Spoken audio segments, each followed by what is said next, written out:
नमस्कार, स्वागत है आपका पब्लिक इंडिया पर। मैं हूं नीलू व्यास। कल राहुल गांधी ने लेख लिखा और वो लेख कई अखबारों में छपा और उसमें उन्होंने क्या बात की। उन्होंने एक ऐसी बात की जो लगातार हम कई कार्यक्रमों के जरिए हम कर चुके हैं और महमूद प्राचा के साथ हमने बहुत बार उन चोरी को, उस तरीके की वोटर लिस्ट में गड़बड़ी को कई बार उजागर किया। लेकिन कल राहुल गांधी ने जो उस अपने लेख में, जो कई अखबारों में कई भाषाओं में छपा था, उसमें उन्होंने क्या कहा। पहला आरोप था कि महाराष्ट्र में शाम 5 बजे तक मतदान प्रतिशत 58.22 था।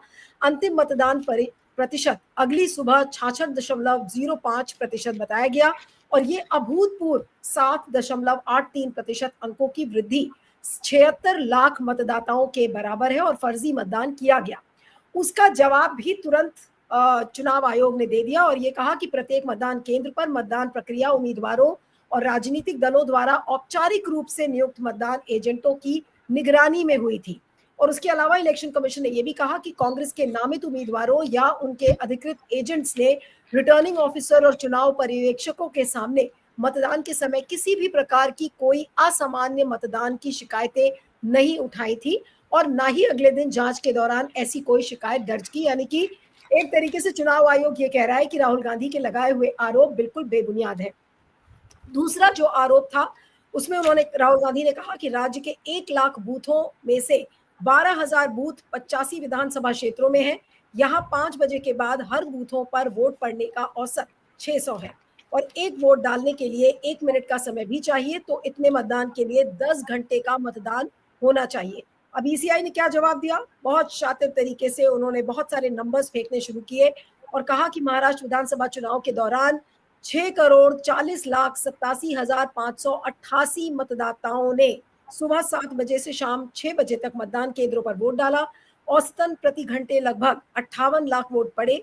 इन औसत रुझानों के आधार पर अंतिम 2 घंटों में लगभग 116 लाख मतदाता वोट डाल सकते हैं।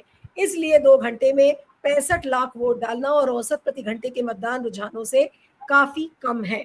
उसी तरीके से राहुल गांधी का आरोप था कि 2019 के विधानसभा चुनाव में 8.98 करोड़ पंजीकृत मतदाता थे, जो 2024 के लोकसभा चुनाव में बढ़कर 9.29 करोड़ हो गए। इसके सिर्फ 5 महीने बाद ही विधानसभा चुनाव में 9.70 करोड़ मतदाता हो गए और 5 साल में 31 लाख मतदाता बढ़े थे, लेकिन सिर्फ 5 महीने में 41 लाख मतदाता बढ़ गए। ये इतना अप्रत्याशित था। राहुल गांधी का ये कहना था कि सरकार के आंकड़ों के अनुसार ही 18 साल से ज्यादा के 9.54 करोड़ की जनसंख्या से ज्यादा मतदाता 9.70 करोड़ हो गए। तो इस पर ईसीआई ने कहा कि भारत में मतदाता सूची जनप्रतिनिधित्व अधिनियम 1950 और मतदाता पंजीकरण नियम 1960 के अनुसार बनाई जाती है। कानून के अनुसार चुनाव से ठीक पहले या हर साल विशेष संक्षिप्त संशोधन किया जाता है और अंतिम मतदाता सूची की एक प्रति सभी राजनीतिक दलों को सौंपी जाती है।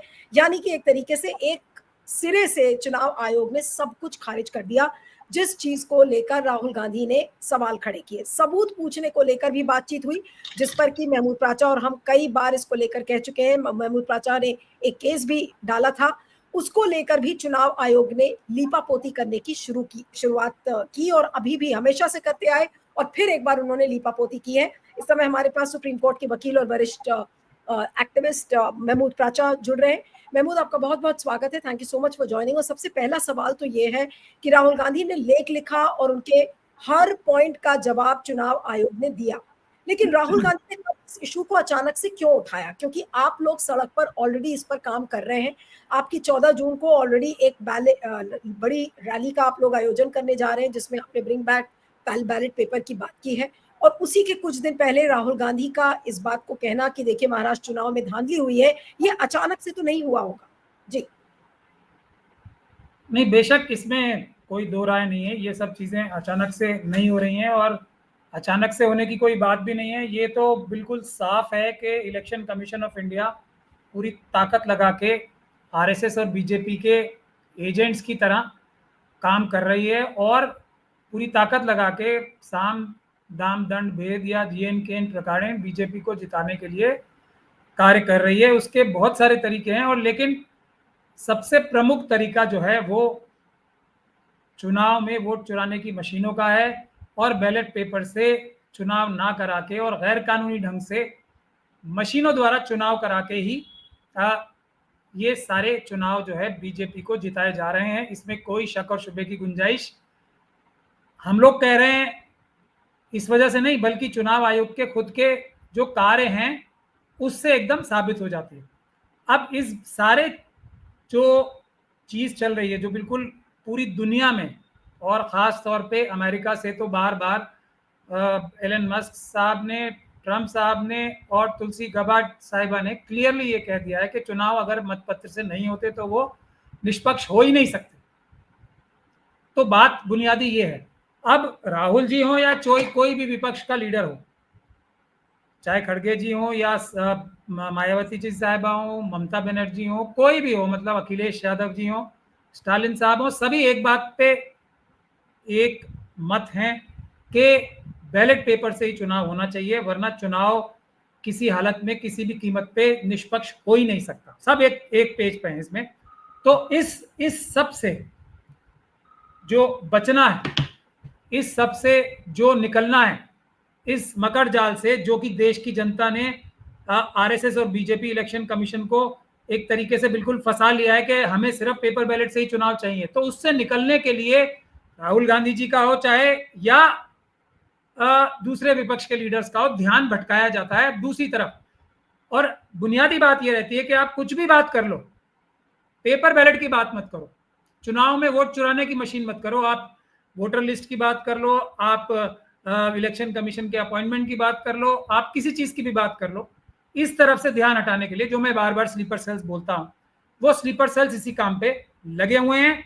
और अभी भी देखिए, जो 5 पॉइंट्स राहुल गांधी जी ने अपने आर्टिकल में लिखे थे, उसको मैं 4 पॉइंट्स के बारे में बिल्कुल एक तरीके से राहुल गांधी जी को बिल्कुल गलत और बेबुनियादी बातें करने वाला ठहरा दिया इलेक्शन कमीशन ने। लेकिन कोई भी उनकी तरफ से या उनके विद्वान स्लीपर सेल्स या एक्सपर्ट्स की तरफ से या ईगल ग्रुप की तरफ से अभी भी इन 4 पॉइंट्स के लिए कोई भी मजबूत काउंटर आया ही नहीं है। मैं इस बात को कह रहा हूं, पूरे जिम्मेदारी के साथ कह रहा हूं, ये पहले जो 4 पॉइंट्स थे, इलेक्शन कमीशन की अपॉइंटमेंट का, दूसरा जो वोटर लिस्ट में धांधली का, तीसरा जो वोट्स का स्पाइक होता है, जो प्रोविजनल वोटर्स होते हैं और उसके अगले दिन जो वोट लिस्ट करीब 8% वोटर्स की संख्या 8% बढ़ जाती है, उसका, और आखिरी के बोगस पोलिंग सेलेक्टिवली कराई जाती है। इन 4 पॉइंट्स का ना ईगल ग्रुप ने कोई मजबूत टेक्निकल और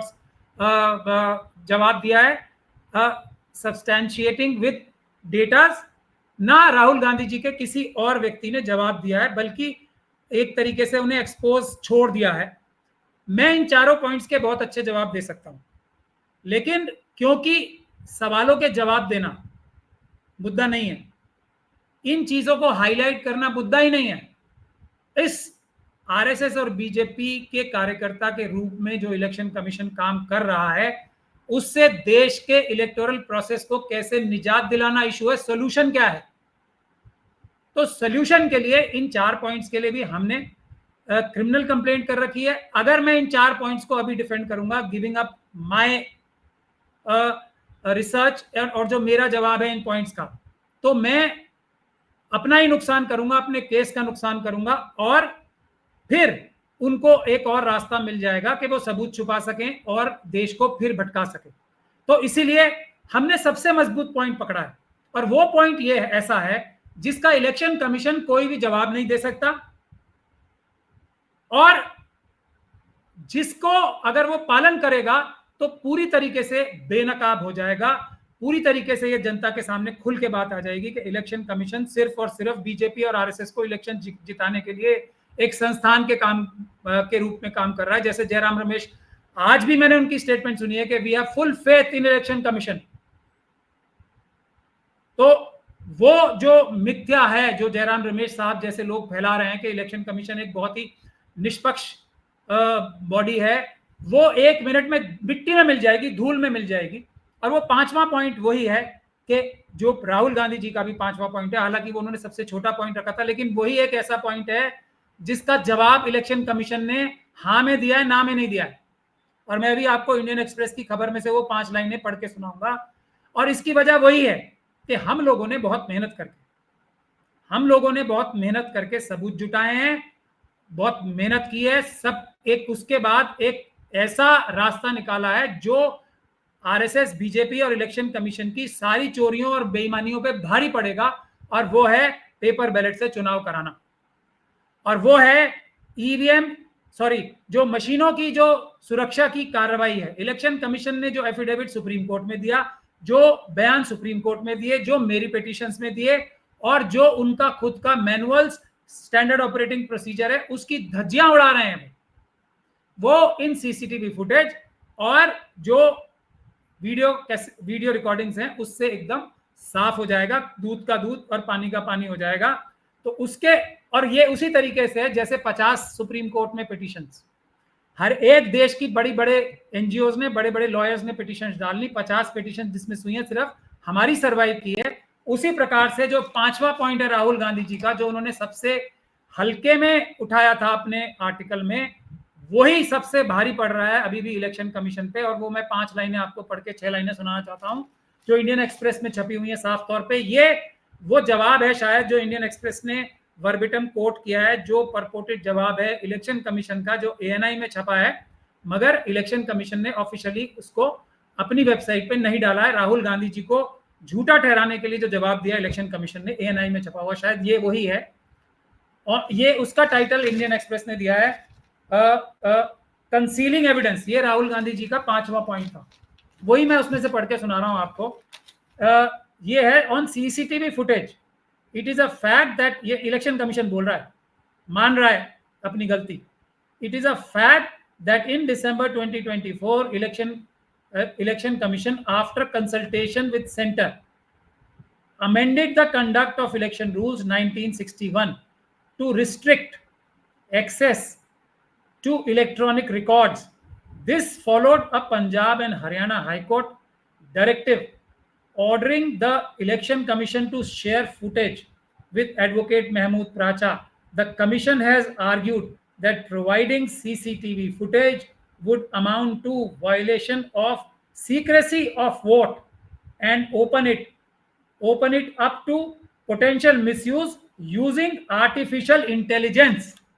यानी कि आज तक तो कोई रीजन है ही नहीं हमारे पास कि हमने सरकार के साथ मिलके कानून क्यों चेंज करा लिया महमूद प्राचा जी की पिटीशन को डिफीट करने के लिए, उनके हाई कोर्ट के ऑर्डर को खत्म करने के लिए।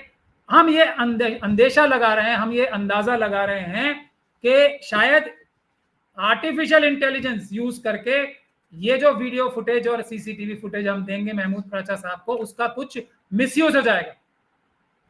तो ये सबसे स्ट्रॉन्ग पॉइंट अभी भी है, और यही एक पॉइंट है जिसका कोई जवाब, और ये बात मैं पूरे दावे के साथ कह रहा हूं, नहीं, लेकिन कोई जवाब इलेक्शन कमीशन दे सकता है ना। आप मोदी जी, आप मुझे एक चीज बताइए, आपने इनसे कई बार सबूत मांगे, आपको अभी तक कितने सबूत चुनाव आयोग ने दिए हैं, मैं ये जानना चाह रही हूँ। आपने तो केसेस किए, पिटिशंस डाली, आपको कितना सबूत अभी तक चोरी का? सारे केस जीते, हाँ सारे, और जहां नहीं जीते वो सिर्फ डिले हुए। और 4 महीने 5, और मुझे नीलू व्यास जी ये कहने में कोई शर्म नहीं है कि मुझे भी लोग, एक तो राहुल गांधी जी के बारे में तो अनाप शनाप जो हमारे सिविल सोसाइटी के लोग बोल ही रहे हैं, मुझे भी राहुल गांधी जी के बराबर गालियां दे रहे हैं कि तुम भी राहुल गांधी जी जैसे हो गए हो और तुम भी कोई पॉजिटिव स्टेप नहीं ले रहे। मैं बिल्कुल भी नाराज नहीं हूं उनसे, वो जायज है नाराजगी उनकी, लेकिन मैं फिर भी उनकी बात सर आंखों पे रख के मैं एक्सप्लेनेशन देता हूं। ये एक्सप्लेनेशन है कि 4.5 महीने तो जयराम रमेश जी की पिटीशन ने मुझे डिले करा दिया, उसके बाद फिर ये ऑपरेशन सिंदूर हो गया। 17 अप्रैल को मैं जो जंजाल, जो एक जाल जयराम रमेश जी की पिटीशन ने डाला था हम पे कि हर हाई कोर्ट में हमारी पिटीशंस में इलेक्शन कमीशन ये स्टैंड ले रहा था कि जयराम रमेश जी की सुप्रीम कोर्ट में पिटीशन पेंडिंग है, तब तक प्राचा साहब की कोई भी पिटीशन हाई कोर्ट में डिसाइड नहीं होनी चाहिए। उससे निजात मुझे मिली, मैंने हाई कोर्ट में आर्ग्यू, सुप्रीम कोर्ट से वो उससे बचाव हासिल किया। 17/4 को हमने तुरंत अगले महीने ही अपना आंदोलन शुरू करने का आह्वान कर दिया था कि हम जून के पहले हफ्ते में सड़क पे जंतर मंतर पे आंदोलन शुरू करेंगे, ये मैं सफाई दे रहा हूं देश की जनता को भी, और जो लोग मुझे क्रिटिसाइज कर रहे हैं, गंदी गंदी गालियां भी दे रहे हैं, वो सब मेरे सराखों पे है, मेरी गलती है, लेकिन मैं एक्सप्लेनेशन दे रहा हूं कि उसके बाद 17 के बाद जब हमने जून के पहले महीने से आंदोलन शुरू कर दिया था, कह दिया था कि हम पहले जंतर मंतर और उसके बाद बिहार सीधे चले जाएंगे जन आंदोलन करने, साथ के साथ केस भी लड़ेंगे।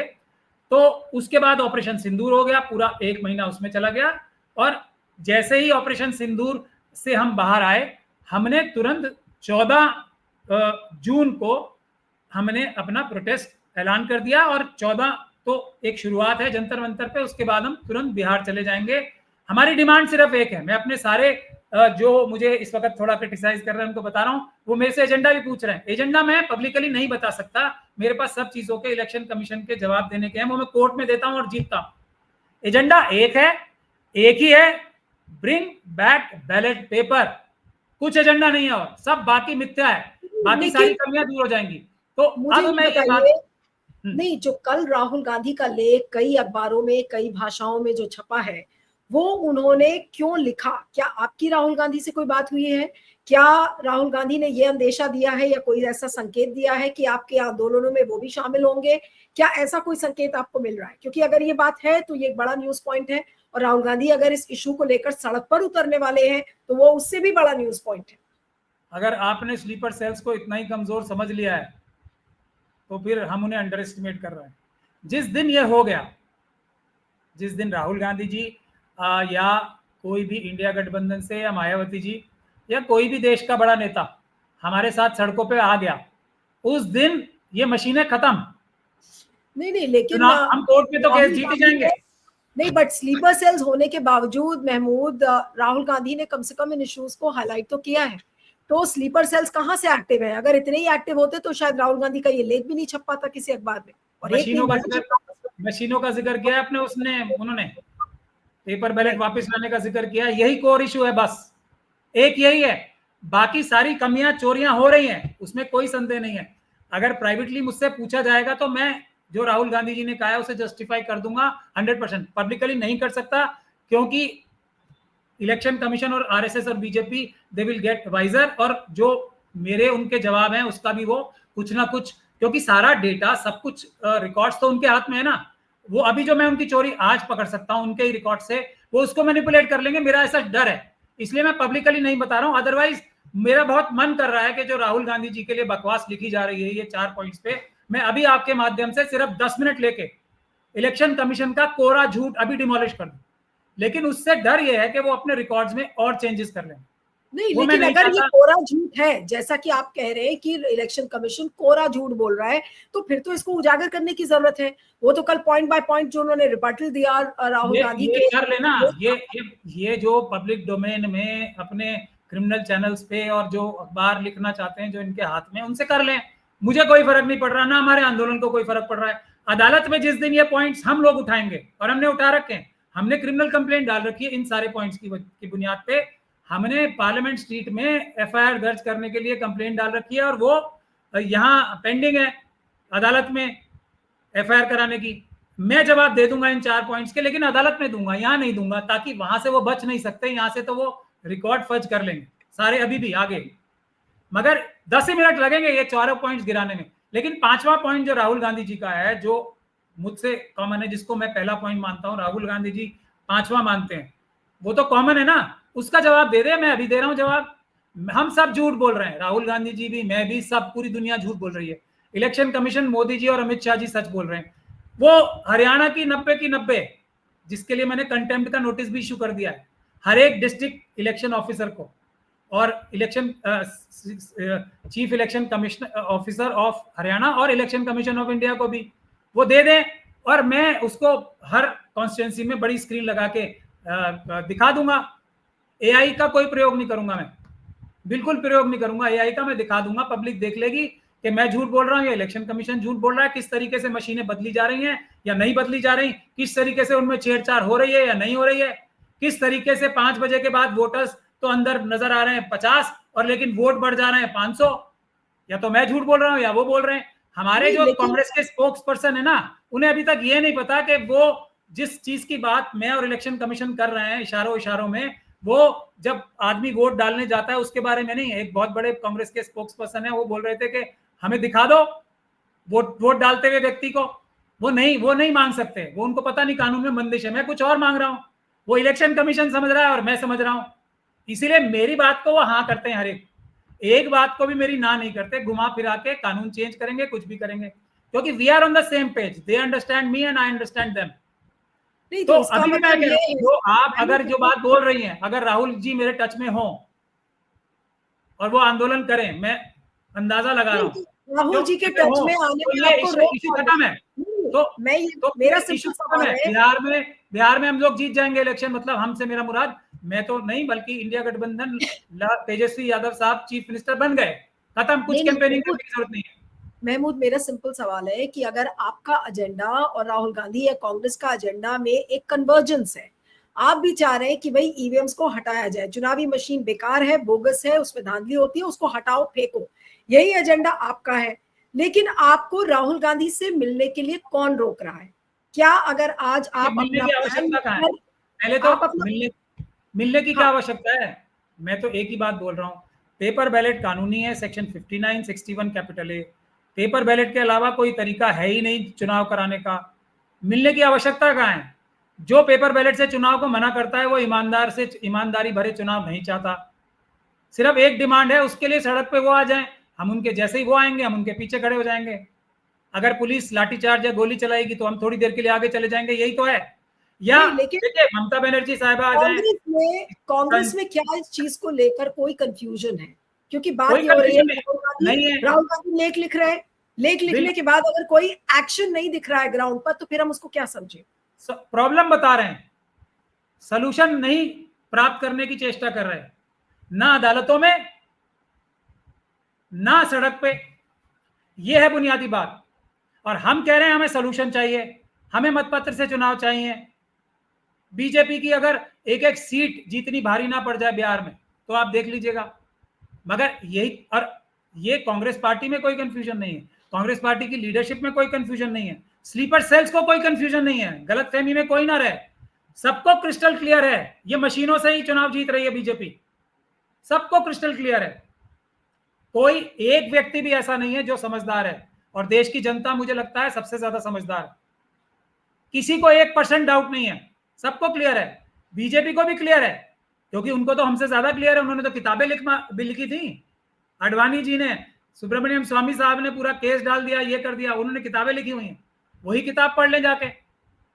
वो राव साहब ने खुद लिखी थी या किसी से लिखवाई थी, क्योंकि उनसे बातचीत करते हुए तो ऐसा नहीं लगता उन्होंने खुद लिखी होगी, पर ठीक है, मैं क्या मना कर रहा हूं, पढ़ लें वो किताब। क्लियरिटी सबको है, सबको पता है, सिर्फ ये नहीं होना चाहिए मुद्दा। आरएसएस और बीजेपी के लोगों को ये पता है, हमारे लोगों को भी क्लियर है, लेकिन यही सोल्यूशन है, सोल्यूशन की तरफ कोई आगे बढ़ना नहीं चाहता। अभी 11 तारीख को मैं महाराष्ट्र में जा रहा हूं, जो फडणवीस साहब जो बोल रहे थे ना बार बार मेरा नाम अपनी पहली स्पीच में असेंबली में, मैं आ रहा हूं फडणवीस जी, और आपकी असेंबली की कॉन्स्टिट्यूंसी की वीडियोग्राफी लेंगे हम, फिर दिखाएंगे दुनिया को आपके इलेक्शन ईमानदारी से जीते हो या आप बेईमानी से जीते हो। तो मेरा कोई तोड़ या इलाज भी तो ढूंढो। आप कब तक स्लीपर सेल के पीछे छुपे रहोगे मोदी जी और अमित शाह जी? कोई कोई तो मैं ये कह रहा हूं, अगर आपकी जो आपने जो अंदाजा लगाया, जिस दिन वो सच हो गया उस दिन भारतीय जनता पार्टी की सरकार जो है ज्यादा दिन चल नहीं पाएगी, क्योंकि ये जनता के मत की सरकार नहीं है, नहीं लेकिन ये मुझे बताइए, ये जो चुनाव चोरी का जो इशू है, ऑब्वियसली हम लोग उसको लगातार उठा रहे थे, आपने लगातार उस पर आंदोलन किए, लेकिन ये सारे इशू लोग भूल गए थे, भूल गए क्योंकि इतने बड़े बड़े इश्यूज आ गए, ऑपरेशन सिंदूर हो गया, उसके पहले भी बहुत सारी चीजें सामने आ गई। तो चुनाव चोरी की जो बातें और किस तरीके से धांधली चुनाव की हो रही है, हालांकि इसको लेकर फरवरी में प्रेस कॉन्फ्रेंस भी किया था संजय राउत और सुप्रिया सूले और तमाम लोगों ने, लेकिन उन चीजों को लोग भूल गए। लेकिन मेरा आपसे एक सिंपल सवाल है कि कल जो राहुल गांधी ने लेख लिखा, उस लेख के बाद क्या चीज अब बदली है, क्या चीज बदलेगी आपके हिसाब से? वो तो हर बार ऐसे ही होगा ना। देखिए हम लोग तो उतनी बड़ी हमारी ना फॉलोइंग है, ना हमारी कोई उस तरीके से कोई स्टैंडिंग है, ना स्टेचर है। हम लोग जिस काम को कर करके 1000 बार कोशिश करके एक स्टेप लेंगे, राहुल गांधी जी का एक आर्टिकल उससे ज्यादा हाईलाइट कर देता है इस तो इसमें तो कोई शक ही नहीं है। राहुल गांधी जी हो, मायावती जी हो, अखिलेश यादव जी हो, स्टालिन साहब हो, शरद पवार जी हों, ये ममता बनर्जी साहिबा हों, ये लोग जैसे ही इस इशू को उठाएंगे, उनके पास वो ताकत है जन आंदोलन खड़ा करने की। हमारे पास टेक्निकल डिटेल्स है सारी। जिस दिन इनका अमेलगमेशन हो गया, चुनाव आयोग के पास एक जवाब देने के लिए ना इस तरीके के लेटर लिखने के लिए कुछ बचेगा, ना अदालत में तो वैसे ही हम लोग ही काफी हैं, हम ही नहीं बचने दे रहे।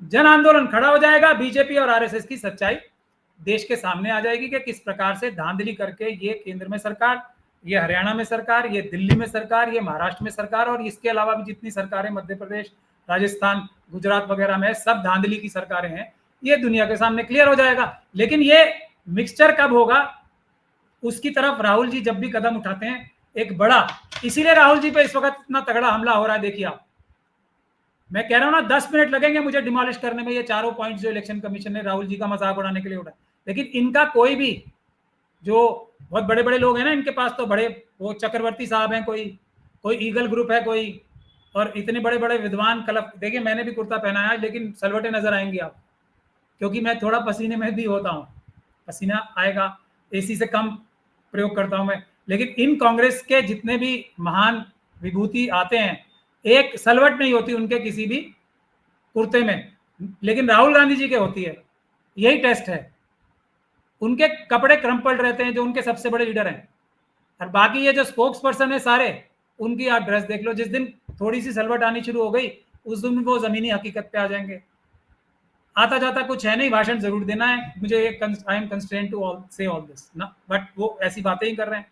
अब ये 4 पॉइंट्स को डिमोलिश करें, वो सारे के सारे विद्वान 10 मिनट लगने नहीं कर रहे, तो राहुल जी समझ जाएं कि वो क्यों नहीं कर रहे डिफेंड उन्हें, और वो क्यों सबूत लाके नहीं दे रहे जो क्रिस्टल क्लियर कर देंगे कि चुनाव आयोग झूठ बोल रहा है। ये चारों पॉइंट्स पे कोरा सफेद झूठ है।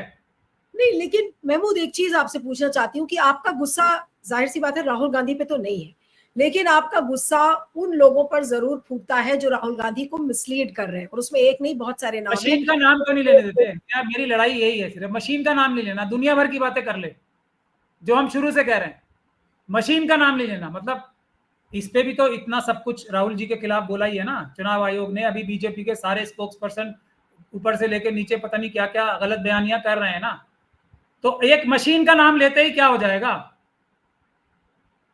नहीं, लेकिन आपको क्या लग रहा है? एक चीज और भी है कि राहुल गांधी ने लेख लिखा, उसके बाद बीजेपी की पूरी आईटी सेल उनके पीछे पड़ गई और ये कहा कि देखिए वो तो एंटी नेशनल है, और सारे हमारे नहीं, और कोई उन्हें डिफेंड नहीं कर रहा। कोई मैं वही सवाल पूछ रही हूँ कि राहुल को कोई भी स्पोक्स पर्सन इस इशू पर डिफेंड क्यों नहीं कर रहा है? मेरा सवाल आपसे ये है। मेरे ऑफिस में आ जाए, मैं उन्हें कुछ पॉइंट्स तो बता दूंगा। नहीं आके ले लेना, क्यों नहीं आ रहे? क्योंकि उनका मकसद ही यही था, राहुल जी को एक एम्बैरेसिंग सिचुएशन में डालना। बट उनके मन में डिस्पाइट, और ये कोई वो पहली बार नहीं झेल रहे हैं, तो इसीलिए मैं थोड़ा रिस्पेक्ट मेरी बढ़ जाती है। हालांकि मैं भी उनसे बहुत खुश नहीं हूं आजकल इस मुद्दे की वजह से, और मुझे इतनी गालियां पड़ रही हैं राहुल जी के नाम ले लेके। मैं अगर आप कहो तो कभी दिखा दूंगा कि मुझे गोदी एक्टिविस्ट बोला जा रहा है सिर्फ एक पॉइंट की वजह से कि मैं राहुल गांधी जी के खिलाफ क्यों नहीं बोल रहा। वो एक लार्जर इसलिए नहीं बोल रहा, मैं बता भी रहा हूं कि he is leader of the opposition. ये एक ऐसी जगह पे हैं कि हमें कोई राहुल गांधी जी से इस वक्त लड़ाई नहीं है ना। अगर वो प्रधानमंत्री होते तो मैं सबसे पहले उनके खिलाफ बोल रहा हूं। अभी हमें ये पेपर बैलेट वापस लाने हैं ना। राहुल जी को कुछ बुरा बोल के कुछ फायदा होने वाला नहीं है, कुछ फायदा नहीं होने वाला, और जबकि उनकी गलती भी नहीं है। मुझे पता है ये बात, मुझे अच्छे से पता है ये बात, और जिसकी गलती है मैं उसकी तरफ बढ़ रहा हूं। और मेरा शिकार आज तक कोई भी जो गलत काम करने वाला होता है मेरे हाथ से बचा नहीं है, और ये उनको पता है। नरसिम्हा राव से लेकर आज तक मैं बार बार उन्हें बोल रहा हूं। तो वो अगर आपसे मैं एक सवाल पूछूं, और ये हालांकि हमारी कई बार इस पर आपसे बातचीत हो चुकी है कि राहुल को उन्हीं की टीम में सबसे ज्यादा कमजोर कौन कर रहा है? स्लीपर सेल है, स्लीपर सेल की तो हम लोग कई बार बात कर चुके हैं, लेकिन अगर राहुल को इतने बड़े मुद्दे पर इस वक्त ईगल ग्रुप, जयराम रमेश और केसी वेणुगोपाल साहब। बाकी तो अभी जयराम रमेश वो जो वहां गए हैं, शशि थरूर साहब तो हैं, और वो सलमान खुर्शीद साहब। लेकिन जो ये कोर इशू है ना, शशि थरूर साहब राहुल गांधी जी के खिलाफ कितनी भी साजिश कर लें कुछ नहीं कर पाएंगे। सलमान खुर्शीद साहब या जितने G23 वाले जो लोग बाहर चले गए, कितनी साजिश कर लें कुछ नहीं कर पाएंगे। सबसे ज्यादा नुकसान सिर्फ ये पेपर बैलेट के इशू पे हो रहा है, चुनाव में चोरी की मशीनों की वजह से हो रहा है। उसमें जयराम रमेश साहब नंबर 1, उसमें केसी वेणुगोपाल साहब नंबर 2, ईगल ग्रुप के सारे मेंबर्स, उसमें से 1 या 2 सही हैं, लेकिन वो बेचारे एकदम उनके मुंह पे पट्टी बांध रखी है, अगर वो चू भी करेंगे तो उन्हें पार्टी से निकाल दिया जाएगा, ऐसा बोल रखा है। अच्छा आप बताइए मुझे क्या हुआ जो वो हिमाचल में जाके अर्थ शेकिंग एक एक्सरसाइज होने वाली थी, उत्तराखंड में, सॉरी, या हिमाचल में हो रही थी या उत्तराखंड में हो रही थी, ईगल ग्रुप जो कर रहा था, वो अर्थ शेकिंग एक्सरसाइज कहां गई? पता नहीं लगा ना उसका कोई भी। ये मैंने तभी बोला था, ये कभी नहीं होगा, ये करने नहीं देंगे ना, क्योंकि यही राहुल गांधी जी को इस आरएसएस और बीजेपी से निजात दिलाने के लिए जो सबसे बड़ा उनके पास जो एक तरीका है वो उनके हाथ में नहीं आने देंगे। और अगर आपकी बात में इतनी सी भी सच्चाई है तो हम लोग बिहार का इलेक्शन जीत गए। अगर मैं टच में हूं राहुल गांधी जी के, तो हम बिहार का इलेक्शन जीत गए, अगर ये बात सही है गलती से भी। हमसे मेरी मतलब देश जीत गया और ये आरएसएस और बीजेपी हार गई। मैं ये नहीं, मैं तो किसी पार्टी में हूं भी नहीं और मैं जाना भी नहीं चाहता किसी जो पार्टी। आपका आंदोलन है और जो कांग्रेस का आंदोलन है, क्योंकि राहुल गांधी ने कल ऐसा तो नहीं कि विदाउट एनी रीजन जाकर और ये लेख कई अखबारों में छप गया और वो he is struggling, he is striving, he understands this very clearly. यही इशू है, पेपर बैलेट ही इशू है, तो he is making an effort. और उनके मन में कितनी तड़प है मैं समझ सकता हूं, अच्छे से समझ रहा हूँ। ये तेजस्वी यादव साहब के भी मन में है, उनको भी अपने स्लीपर सेल्स को थोड़ा दूर भगाना चाहिए। मैं बिहार पटना आने वाला हूँ जल्दी यहाँ के बाद, तो वही हमारा सहयोग करते हैं। बिहार में तो मेरे ख्याल से वही है शायद चीफ मिनिस्टरियल कैंडिडेट, तो वो चीफ मिनिस्टर बनना चाहते हैं, तो वोट इकट्ठा करना भूल जाएं, कोई जरूरत नहीं है। मैं कैसे समझाऊं, पब्लिक खुद हरा देगी, पब्लिक वोट दे रही है आरएसएस और बीजेपी के खिलाफ, जो उनके साथ खड़ा रहेगा उसके खिलाफ पब्लिक वोट देगी। लेकिन आप उनको गिनवा लीजिए वोटों को सिर्फ, और गिनने का तरीका एक ही है, पेपर बैलेट से चुनाव हो, या हम जो ये मशीनों का जहर है कम से कम कर सकें, जिसका तरीका मैंने तैयार कर रखा है। 2 तरीके हैं, उसके अलावा आप जीतते रहिए इलेक्शन, पब्लिक वोट देगी, आप गिनेंगे नहीं। तो ये राहुल गांधी जी का क्लियर मैसेज है कि वो असल में असली मुद्दे को समझते हैं, जो उनके क्रिटिक्स हैं उनका सहयोग करना चाहते हैं, तो जाके उनसे उनको सड़क पे लाने की तैयारी करें। वो तो सड़क पे जाने के लिए वैसे ही ललायित रहते हैं, एक मार्च इसके लिए भी सही, हम जैसे लोगों के आह्वान पे ही सही, देश की जनता के कहने पे ही सही। स्लीपर सेल्स को सिर्फ एक बार भूल जाएं, सब ठीक हो जाएगा, ऐसा मेरा मानना है। एक आखिरी सवाल करूंगी, क्योंकि ये चीज परेशान करती है सबको, चुनावी धांधली। कोर्ट्स भी इसको बहुत सीरियसली नहीं ले रहे हैं। सुप्रीम कोर्ट को देख लीजिए, अब जस्टिस बी आर गवई इस समय चीफ जस्टिस ऑफ इंडिया है, वो कितना गंभीरता से इस इशू को लेंगे। इसमें सुओ मोटो भी हो सकता है, लेकिन कोई इस इशू को छूता ही नहीं। और नहीं छूने का मतलब ये है कि ये इशू इसी तरह से सिमर करता रहेगा और अगला चुनाव आ जाएगा, फिर से चोरी होगी, फिर से बीजेपी जीत जाएगी। तो ये जो पूरे आंदोलन वाली बात है, और जो राहुल गांधी ने जो पूरा लेख लिखा जिसमें कि चुनाव आयोग का कोरा झूठ नजर आ रहा है और उस बेशर्मी से चुनाव आयोग उस पर जवाब भी दे रहा है, तो अब इसमें आगे का रास्ता क्या है? अगर कोर्ट सोया हुआ है, राहुल गांधी के प्रवक्ता उनको मिसलीड कर रहे हैं, बीजेपी नहीं चाहती किसी भी तरीके से बैलेट पेपर लाने के लिए, तो फिर रास्ता क्या है? पब्लिक के पास विकल्प क्या बचा है? देखिए, एक सुरजेवाला साहब हैं, वो भी कांग्रेस के बहुत बड़े नेता हैं, उन्होंने एक दिल्ली हाईकोर्ट में पिटीशन डाली वोटर लिस्ट के लिए, शायद उसका भी ऑर्डर हो गया, I am not confirm, but मेरी ऐसा खबर है कि उसका ऑर्डर हो गया है। चुनाव आयोग को ये डायरेक्शंस थी दिल्ली हाईकोर्ट की कि आप 3 महीने के अंदर अंदर जो पिटीशन है सुरजेवाला साहब की वोटर लिस्ट को लेने की, 2009 से लेके और 2019 तक वो वोटर लिस्ट दे देंगे उन्हें। तो चुनाव आयोग मान गया उस पर, मेरे ख्याल से शायद ऐसी खबर आ रही है कि उन्हें देने के लिए तैयार हो गए। लेकिन बात वही है, आरएसएस, बीजेपी, चुनाव आयोग हर चीज के लिए तैयार। वोटर लिस्ट चाहिए ना, आप ले लो, थोड़ा मतलब वो तो करेंगे, दिखाने के लिए रेजिस्टेंस तो करेंगे, लेकिन दे देंगे अल्टीमेटली, क्योंकि उससे कुछ नुकसान नहीं होना ना इनका। वोटर लिस्ट लेके आप क्या इलेक्शन वो करवा लोगे, डिसॉल्व करा लोगे?